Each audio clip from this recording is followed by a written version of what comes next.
Halo, Assalamualaikum warahmatullahi wabarakatuh. Senang sekali saya Sudirman bisa bertemu dengan kalian-kalian semuanya atau Anda-Anda semuanya atau teman-teman saya semuanya gitu ya di YouTube channel saya itu Sudirman ya. Pada hari ini teman-teman saya akan melakukan bagaimana sih cara melakukan uji validitas dan uji reliabilitas. Nah, karena ini tuh banyak banget yang simpang siur gitu dari teman-teman ya. Ini gimana sih cara melakukan uji validitas dan uji reliabilitas gitu ya. Bagaimana cara bacanya, kemudian apa sih itu uji validitas dan uji reliabilitas, bagaimana interpretasi dari data tersebut gitu ya. Kenapa kita harus melakukan uji reliabilitas, uji validitas gitu ya. Oke teman-teman, kita langsung saja. Ini karena permintaan dari teman saya sebelumnya ya. Dia mengatakan bahwa Kak Dirman, tolong dong buatin video tutorial pengolahan uji validitas dan uji reliabilitas gitu sebelum kita melakukan. Oke teman-teman, di sini saya sudah memiliki suatu data gitu ya. Data tersebut itu berupa hasil dari kuesioner dari kualitas pelayanan gitu, kualitas layanan. Ini merupakan data dari teman saya gitu. Dia meminta saya untuk melakukan uji validitas dan uji reliabilitas gitu ya. Di videoin katanya, nggak apa-apa di share di YouTube kamu gitu, katanya nggak apa-apa. Oke, langsung saja nih teman-teman. Lah, dari teman saya ini dia itu memiliki ini khusus untuk X1 terlebih dahulu ya, karena teman-teman sebenarnya semua itu wajib diuji validitas ya. Baik itu misalkan kalian memiliki uji baik itu kalian memiliki beberapa variabel ya, misalkan variabelnya ada 4 variabel bebas dan Y1 gitu ya. Ini semuanya wajib diuji validitas dan uji reliabilitas gitu ya. Nah, uji validitas dan uji reliabilitas ini sebenarnya dilakukan sebelum kita melakukan atau terjun penelitian secara langsung ya teman-teman. Jadi harus tahu di kuesioner kita ini bisa paham valid atau tidak, reliable atau tidak gitu ya. Nah, kalau valid ini, validitas, dia dikatakan dia validitas itu adalah suatu data itu harus valid gitu ya. Maksudnya valid itu gimana, Kak Dirman gitu ya. Nah, maksudnya valid itu adalah kita kan punya pertanyaan-pertanyaan ini ya. Nah, pertanyaan-pertanyaan ini apakah mampu menjawab kualitas pelayanan atau tidak gitu ya. Jadi karyawan memberikan instruksi pemakaian alat dengan baik dan benar, karyawan siap dan sigap melayani member, kemudian karyawan bersikap ramah, sopan dan tertib dalam memberikan pelayanan. Ini apakah mampu menjawab variabel kualitas pelayanan atau tidak? Ini uji validitas gitu ya. Atau apakah pertanyaan-pertanyaan ini itu mampu dipahami oleh para responden kita atau tidak? Itu dinamakan dengan uji validitas gitu. Nah, gimana kalau uji reliabilitas gitu? Kalau uji reliabilitas ini teman-teman itu untuk melihat konsistensi jawaban dari para responden gitu ya. Jadi reliabilitas itu adalah untuk melihat konsistensi jawaban daripada responden. Nah, di sini untuk khusus X1 ada 53 responden teman-teman ya. Dari 53 responden itu dia sudah mengisi mulai pertanyaan X11 dan sampai kepada X18. Jadi di sini ada 8 pertanyaan mulai dari X11 sampai X18 di sini. Nah, ketika kita akan melakukan uji validitas, maka harus dijumlah terlebih dahulu jumlah dari pertanyaan X1 gitu ya. Jadi mulai dari 3 ditambah 3 hingga sampai ditambah 4 ini hasilnya 32, ini hasil dari penambahan. Setelah kita melakukan data seperti ini teman-teman, setelah kita buat seperti ini, maka langkah selanjutnya adalah baru kita melakukan uji validitas dan uji reliabilitas. Ini cukup mudah sekali ya teman-teman dalam melakukan uji validitas dan uji reliabilitas. Oke, kalian buka SPSS kalian, kita langsung buka SPSS kita teman-teman di bagian variable view. Tentunya kita masukkan variabel terlebih dahulu. Tadi ada 8 pertanyaan ya, jadi kita masukkan 8 pertanyaan tadi teman-teman ya. Masukkan aja semuanya.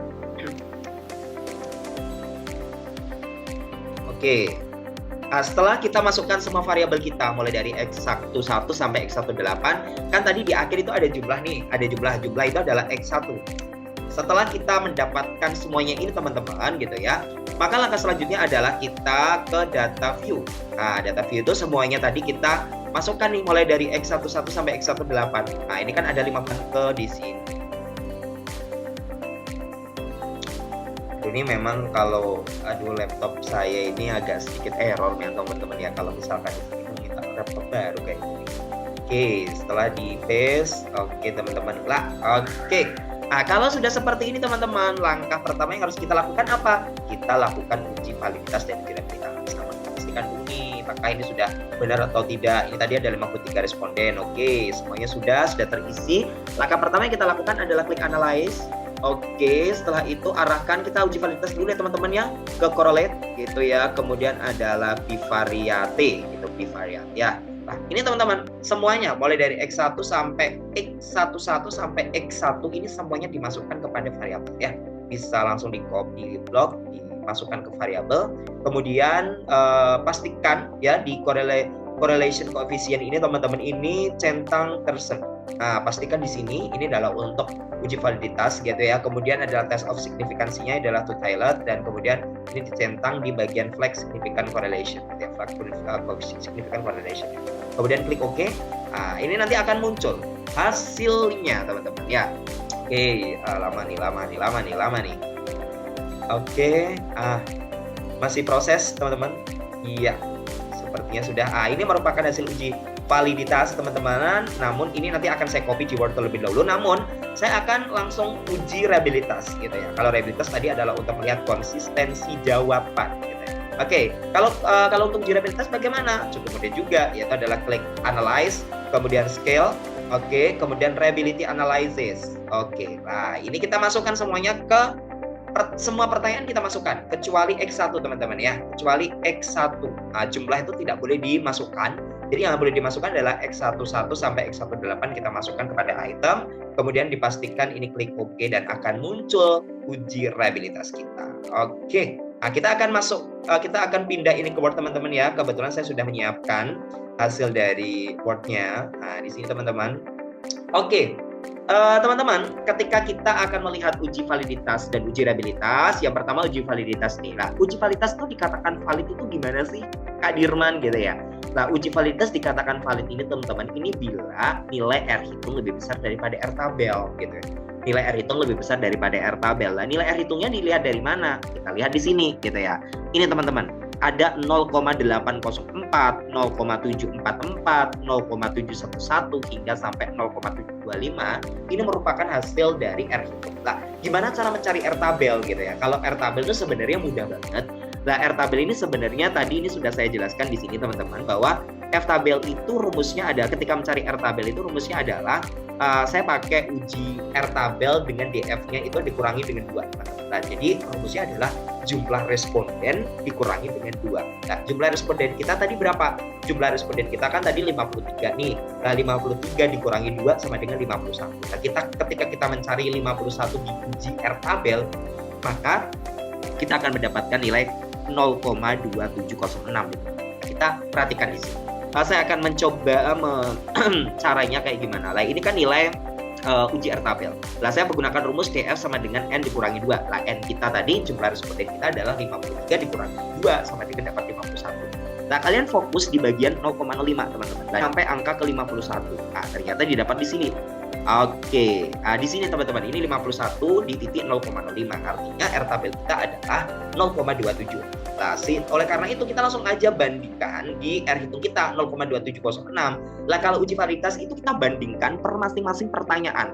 Misalkan di X11 ini nilainya adalah 0,804 gitu ya. Kita bandingkan dengan R tabel gitu. Dia dikatakan valid bila R hitung lebih besar daripada R tabel. Jadi ini valid karena R hitungnya 804 itu lebih besar daripada R tabel berupa 0,2706.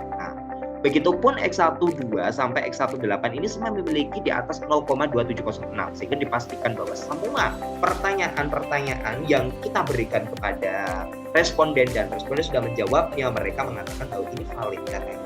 Ya, setelah kita hitung dengan menggunakan SPSS tersebut. Kak Dirman, gimana sih gimana kalau misalkan data kita ini nggak valid gitu ya? Ya, kalau misalkan data kalian nggak valid itu coba satu, yaitu adalah mungkin pertanyaannya bisa kalian ubah agar orang tersebut itu memahami pertanyaan-pertanyaannya sudah teman-teman gitu ya. Terus yang kedua, mungkin bisa menghapus satu pertanyaan itu yang mungkin nggak valid gitu ya. Kan misalkan ada 10 pertanyaan. Nah, 10 pertanyaan itu bisa kita hapus satu pertanyaan yang nggak valid tersebut gitu ya. Atau yang ketiga, kita ganti pertanyaan tersebut dan kemudian kita sebarkan lagi kepada respondennya gitu. Kemudian kalau uji reliabilitas bagaimana? Kalau uji reliabilitas adalah melihat konsistensi jawaban gitu ya. Nah, dia dikatakan reliable itu teman-teman bila nilai Cronbachh alpha-nya itu adalah di atas 0,6 ya. Jadi kalau di atas 0,6 itu berarti reliable. Tapi kalau di bawah 0,6 berarti dia tidak reliable. Nah, di sini kita lihat bahwa nilai Cronbachh alpha-nya itu adalah 0,858. Berarti artinya dia di atas 0,6. Artinya di sini adalah dia juga reliable. Artinya konsistensi menjawab para respondennya tersebut itu benar-benar konsisten. Seperti itu teman-teman. Itu adalah uji validitas dan uji reliabilitas. Cukup mudah sekali, saya yakin teman-teman ini pasti sudah paham semuanya cara untuk melakukan uji validitas dan uji reliabilitas ya. Semoga tutorial ini bermanfaat untuk kalian. Semoga ini juga bermanfaat untuk teman saya dan juga untuk adik-adik semuanya ketika pengen melakukan uji validitas dan uji reliabilitas. Sehat selalu untuk semuanya. Jangan lupa subscribe YouTube saya. Oke. Wassalamualaikum warahmatullahi wabarakatuh.